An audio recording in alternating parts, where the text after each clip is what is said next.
Hello fellow EV drivers and those curious about making the change to electric. It's been a busy few quarters with everything from the EV Charging Expo to testing BC Hydro and Mercedes high-power charging network's latest DC fast chargers to unwrapping the latest VF8s to hit Canadian shores. But first, let's continue this series about charging with what every EV owner should have, a level 2 AC charger at home. Owning an EV is only as convenient as the charger you plug it into at home, and that's exactly why level 2 charging matters so much. It's the difference between waking up to a full or nearly full battery in the morning or wasting your time at public chargers, which cost many more times what home charging costs. Depending on where you live, installing a charger can be as cheap as a few $100s or up to a few thousand depending on the complexity and distance. New smart load balancing chargers can automatically monitor how much power is available on smaller panels, preventing the need for a costly panel upgrade. There are lots of resources for those living in multi-unit buildings, and many new building codes require rough-ins for EV charging. Quick note, if you haven't seen the previous Charging 101 video, this is a continuation of that series and focuses specifically on AC charging. A future video will look at fast DC charging. The TLDR, too long didn't read, or in this case, too long didn't watch. Do get a licensed electrician to install a certified level 2 charger, hard wiring if possible. Charging at home is cheaper, more convenient, and owning an EV without level 2 charging makes for a bad experience. Charge to 90% for daily use. Note, on the VinFast VF8 and 9, regen is limited once the battery is over 88% as it's too full to accept any regen. Charge to 100% for road trips and once a month to calibrate the battery management system. The do nots. Don't leave the battery at 100% for extended periods. Use scheduled charging to time it for your departure.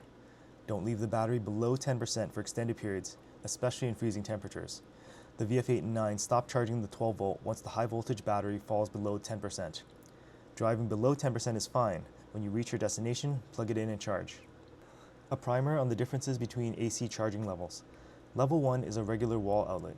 This will take days to charge. There must not be any other devices or loads on that same outlet or breaker. Level 1 will not work in the winter once the battery temperature drops below 10 degrees Celsius. Battery heating will consume more wattage than the level 1 can provide. No energy will actually end up in the battery. Level 2 charging provides roughly double the voltage depending on where you live. Again, use a licensed electrician familiar with EV chargers or a service like Qmerit. Hardwired is always preferred. If you're installing an outlet, make sure it's a certified EV rated outlet, not a regular stove or dryer outlet. The little green car symbol, not an official mark. Look for the UL or CSA or other official certification. Set your charger to the maximum allowed by electrical code, which is 80% of the breaker. There is no reason to slow down AC charging. It's so slow compared to DC to ever have an impact on the battery, and the slower you AC charge, the more energy is being wasted due to always-on loads like the inverter, cooling, battery management, etc. A properly installed EVSE will handle the 80% load without any issue. The one exception when I'd recommend lowering the amperage on a level 2 charger: extremely hot weather, over 40 degrees Celsius or 104 degrees Fahrenheit. While the vehicle and battery will handle AC charging in any weather without issue, if the environment or ambient temperatures are extremely hot, it's an added stress on the charging infrastructure, the breaker, wiring, terminal, outlet, plug, etc. This extra stress may in rare occasions cause premature failure. This risk is especially heightened if the charger wasn't installed correctly or using substandard components. Cheap non-EV receptacles not built for sustained charging, incorrect wiring or terminals, wiring not secured improperly such as improperly torqued, undersized wiring, or an outdoor charger sitting in the sun. If you don't need to charge at the max rate to reach your target for your departure time, the trade-off of extra time at a lower amperage and the additional few kilowatt hours is a prudent one. For example, on a 50 amp breaker, you're allowed to draw a maximum of 40 amps, but you can set the car or charger to a lower rate of 30, 32, or 36 amps. Whether you're using the portable level 2 charger that may have come with your vehicle, the VinFast one provides up to 32 amps, or a hardwired wall charger that can provide up to the VinFast's 48 amp AC charging capability, a level 2 charger is essential. Now let's look at the comparisons of the different level 2 charging rates, but first, some quick notes and explanations. All of these tests were done from 10 to 90%.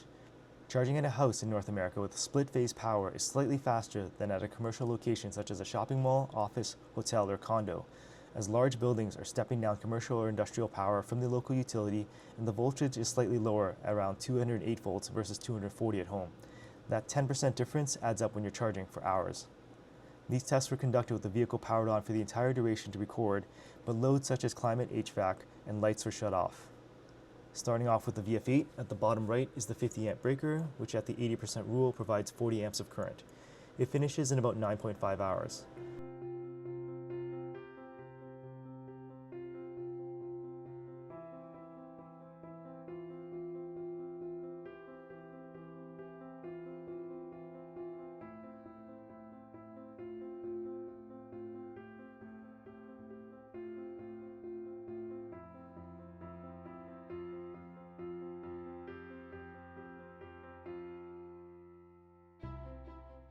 Bottom left, running at 32 amps, is what the VinFast portable charger can provide, and it finishes in just under 12 hours, or about 2 hours longer.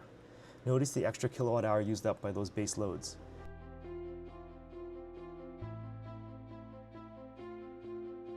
Top right is a 30 amp breaker, which is allowed to pull 24 amps, and the gap starts to get wider as a larger fraction of power is going to the base loads.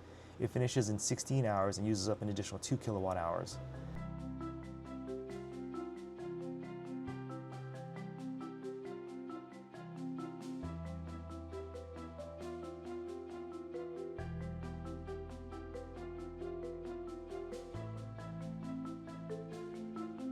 Lastly, the 20 amp breaker running at 16 amps takes a whole day at 24.5 hours and an additional 7.7 kilowatt hours compared to the 40 amp.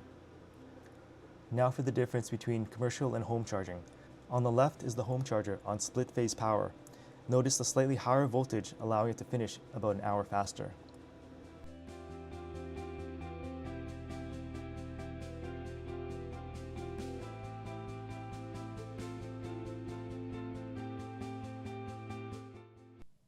Here's a commercial site with even lower voltage. Testing at the Aura Plaza in Richmond, British Columbia, south of Vancouver, these chargers have dynamic load sharing across multiple chargers. This session, during peak demand hours, the voltage dropped below 200 volts to around 180 volts. Next up is the VF9 with its massive 123 kilowatt hour net battery.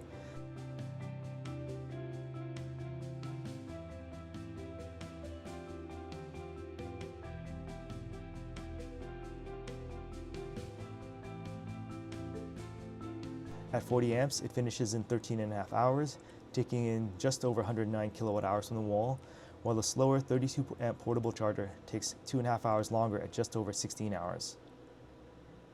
Now on to another edition of Frequently Asked Questions. Be sure to check out the previous editions if you're a new owner. The car won't turn off. How can I shut it down? Check the seats. If any passenger seat is occupied, the vehicle will not shut down. Heavy objects can trigger the seat's sensor. Car and booster seats must be installed correctly. The sensor should not be triggered if there's no child in the seat. The exception: as of software 3.12, once parked, the vehicle will shut down once the battery reaches 5%, regardless of occupancy. Note, the car cannot be locked if any door, hood, or trunk is open.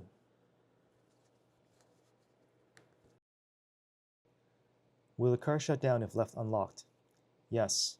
When the car is unlocked and no passenger seats are occupied, the idle timer will trigger at about 8 minutes, showing a 2-minute countdown, at which point the car will shut down. This triggers even if the doors, hood, trunk, or charge port door are left open. If you're locking the car and need it to shut off, but you want to stay inside the car, such as if it's raining or snowing, unbuckle the driver's seatbelt, and if there's any other occupants, any passengers, get them to lift themselves off the seat for 5 seconds until the occupancy sensor registers that they're off the seat.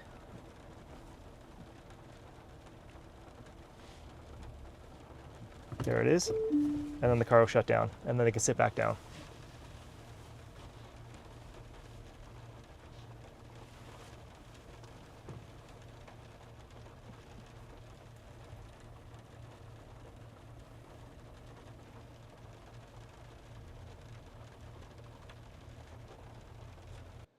After the 3.12 update, the trunk button on the key fob doesn't work. The trunk button has been changed to a 2-second hold to prevent false activations. This requires more power from the key fob's coin battery, so if it's not working, the battery needs to be replaced. It must be over 3 volts. Purchase high-quality, name-brand 2032s from Duracell, Panasonic, Sony, Energizer, etc. Generic or off-brand batteries will last less than 3 months. The instructions to change the battery are in the owner's manual. The hood doesn't open or get stuck. Have a second person open the hood while the first pulls and holds the double pull release latch. Make a note for service to adjust the stoppers, striker, and the latch. All content that is displayed by Android Auto or Apple CarPlay is set in the Android Auto or Apple CarPlay settings. The vehicle does not control any of this. Additionally, data is from the mobile device only. You must have a mobile data plan. The vehicle's 4G or LTE connection is not used for Android Auto or Apple CarPlay. I'm having issues with Android Auto or Apple CarPlay. What can I do? Some of the issues can be disconnects, echoes, or no audio from the other side. First up, update your phone's software. If you're on Android, also update the Android Auto app. Next, follow these steps to properly unpair and pair again. First, delete the vehicle from Android Auto or Apple CarPlay under Settings. Next, forget the Bluetooth connection on both the phone and the car. Next, you're going to restart both your phone and the car's infotainment. On the car, hold down the volume mute button until the infotainment reboots. Lastly, pair again and reconnect.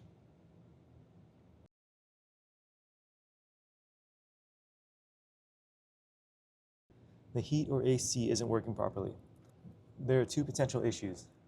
One, the ambient temperature sensor located on the underside of the driver's mirror is broken and showing an incorrect value. If it's showing a high positive temperature, heating will be reduced as the car is trying to use ambient outside air to heat the cabin, and obviously the outside air isn't that hot. If it shows a negative temperature, like -10 or -40, the reverse happens. The AC is trying to pull in cold outside air instead of using the compressor. Two, the air conditioning system needs service due to a leak, insufficient refrigerant, compressor fault, or other issue. For heating, there may be a fault with the thermostat, heater, or other climate control components, such as the steering wheel heater or heated seating pad. If it's shutting off by itself, it likely needs a replacement. Both number 1 and number 2 require a service visit. Do the US and Canada have different cars? Yes, different trims, editions, and model years. Only the US got the City Edition, which has a smaller Samsung battery but faster DC charging. The Standard Edition is in both the US and Canada, and for 2026, Canada received the first facelift or mid-cycle refreshes that went on sale in June. For the VF9, only Canada has the Eco trim with a steel roof, no second-row ventilated seats, a manual steering column, and less speakers. What's new with the VF8 mid-cycle or the facelift? The exterior changes are very minimal. I can park next to another VF8 and won't get spotted. The main changes are there are no more front fog lights, the ultrasonic parking sensors have been moved, and there's a new zenith gray color. On the interior, you have a new ADAS system with instant on 360 cameras, and no, this won't be retrofitted to previous years in North America. The plush trim no longer has ventilated rear seats, and the Eco trim loses ambient lighting. You can only link your profile in the car if the vehicle shows up in your mobile app. If it doesn't, submit a ticket because the vehicle hasn't been sold or properly assigned to your account. Once the profile is linked and the privacy terms and service are accepted, the vehicle should be updating the app every few minutes. Driving and parking, charging, target reached, any charging errors, and all the different modes. How do I use the app's remote commands? The requirements: the vehicle must be on 4G or LTE, it does not need to be on Wi-Fi or on, the HV battery must be above 25%, and the last profile used in the car must match the mobile app. How do I use remote climate from the app? The car must be locked and all the windows' anti-pinch sensors must be working. What conditions affect brake regeneration? Like every EV, multiple variables can impact the amount of regen available. A high state of charge, if the battery is over about 88%, it's too full. If the battery is cold, or if the motors are too hot. The VF8 and 9 use both front and rear motors for blended regen. One-pedal driving is not yet available, but is in development. If your turn signal stock isn't doing the lane change signaling for a single touch, and left, so again, right and left, then make an appointment with service to change out the turn signal assembly. And this is what it looks like. So the sensor here is not working properly for a single touch.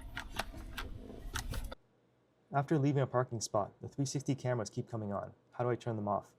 This feature is separate and independent from the curb view signal cameras, which are adjustable in drive aids. This low speed function is triggered if you're leaving a parking spot and are close enough to activate the ultrasonic parking sensors. Subsequently, at low speeds, the 360 cameras will activate even without signaling.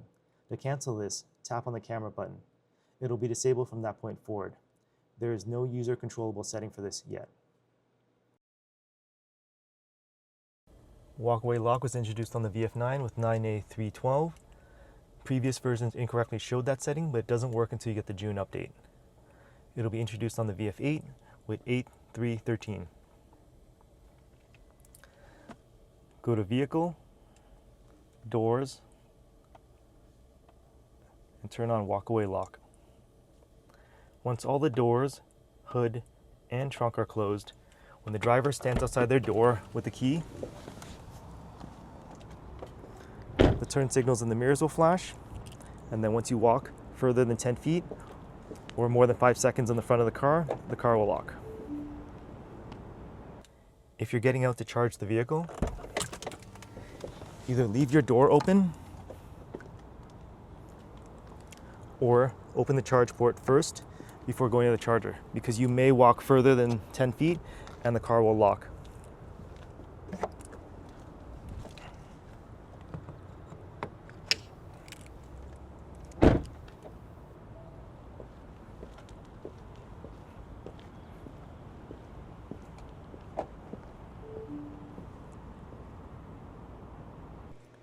What are the different types of resets and when may they be needed or used?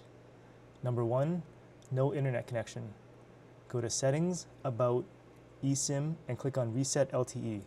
This takes approximately 5 minutes and should resolve issues with the browser, maps, built-in streaming apps, and the mobile app. Number 2, a reset of the infotainment system. Park, then hold the volume mute button until the VinFast logo appears.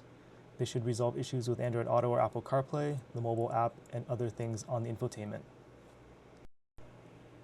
3, a vehicle reset. Park, close all the doors, hood, and trunk, unbuckle the driver's seatbelt, and no passenger occupancy sensor should be active. Lock and wait for the vehicle to shut down. Come back in 5 to 20 minutes, and once the rear USB-C light is off, the vehicle is now in deep sleep. Unlock and restart. Also, as explained earlier, the vehicle will shut down after 8 to 10 minutes of idling, as long as no passenger seats are occupied and the driver's seatbelt is unbuckled. Doors, hood, trunk, or passenger seatbelts do not block the idle timer. Again, wait for the rear USB-C light to turn off before restarting. Number 4, a hard reset. This should only be done as a last resort, and make sure to schedule a service appointment afterwards. Do you need an OBD dongle to use a Better Route Planner's premium paid subscription with live vehicle data-based route and charger planning? No. VinFast vehicles with the new interface share data with Android Auto and Apple CarPlay directly. The internet or AI says, is this correct? As I've said since the days of dial-up, don't believe everything you see or read on the internet. The things I've seen range from innocuous to downright absurd. Thanks to my colleagues in sales and service for keeping their ears to the ground.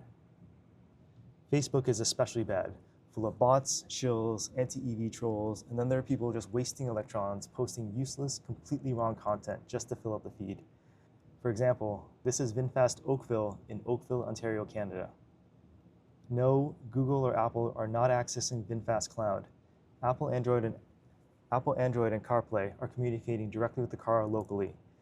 These apps continue to be updated along with vehicle software to share data such as battery percentage, ambient lighting, and other data.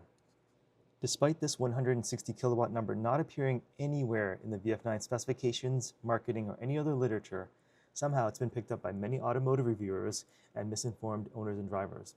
The VF9 is capable of up to 500 amps, and as its high voltage architecture is 400 volts, that multiplies out to a peak of 200 kilowatts whenever you have a warm battery and a low state of charge. All VinFast vehicles in North America use nickel, manganese, and cobalt in their lithium-ion batteries with a 400-volt architecture. For AC Level 2 charging, it's capable of 48 amps, and for DC fast charging, the VinFast City Edition with the Samsung battery is capable of 500 amps or 200 kilowatt peak. For the standard edition with the cattle battery, it's 350 amps or 150 kilowatts peak, and for the VF9, it's 500 amps with a 200 kilowatt peak. What should I be checking when I pick up my vehicle? At delivery or after a service appointment, here's a checklist. Test the one-touch up for all windows. Check the multifunction steering wheel buttons and the power adjustable steering column. Check the trunk buttons on both key fobs. Test the browser and check the last update in the app to make sure connectivity is working. Set the HVAC to low and test AC. Set it to high and test the heat. Lock the car and wait for the rear USB-C light to go off, and then test the remote commands in the mobile app. Go on a short nearby test drive to test the ADAS system and confirm the 360 cameras are online. What's next for updates, features, and bug fixes? There's a few things I can share. The Eco Trim is getting a fix for the driver's seat memory. Over-the-air updates are coming later in 2026. And after a winter of testing, battery preconditioning. More info on that in the upcoming DC charging video. Hopefully now you've got a better understanding of Level 2 AC charging, the most used, convenient, and cheapest method for total cost of ownership for your electric vehicle. Here's to the next 100 million kilometers, Canada.